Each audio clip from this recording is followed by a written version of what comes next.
अस्सलाम वालेकुम। तुम बस कबूलियत पर यकीन रखो, कैसे मिलेगा ये सोचना तुम्हारा काम नहीं। सब्र करना सीख ले, अल्लाह सब जानता है। वो जानता है आप कब किन वक्तों से गुज़रे हैं।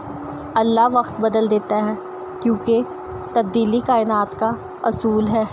सूरत शम्स में खुदा 11 कस्में खाने के बाद फरमाता है, बेशक वो कामयाब हो गया जिसने अपने नफ्स को पाकीज़ा बना लिया।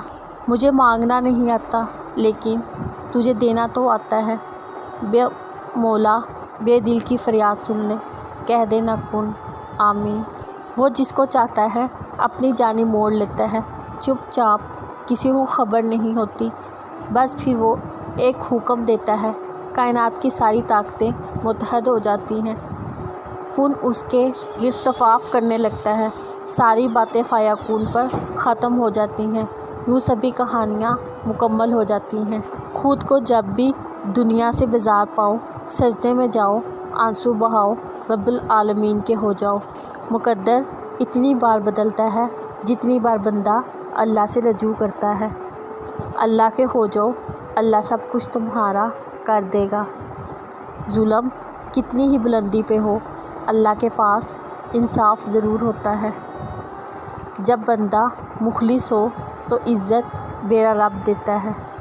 इन्ना माल उसरी युसरत, बेशक हर मुश्किल के साथ आसानी है। और वो रब राज़ी ही तब होता है जब हम किसी के गम को समेट लेते हैं, किसी के ऐब पर पर्दा रख लेते हैं, किसी की बेबसी को ढांप लेते हैं। बस तब फिर वो हमें ढांप लेता है, सारी दुनिया से वो हमें छुपा लेता है।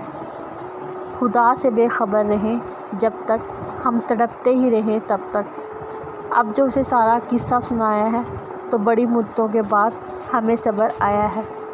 गरीब माँ अपने बच्चों को यूँ मनाती है, फिर बना लेंगे कपड़े, ये ईद तो हर साल आती।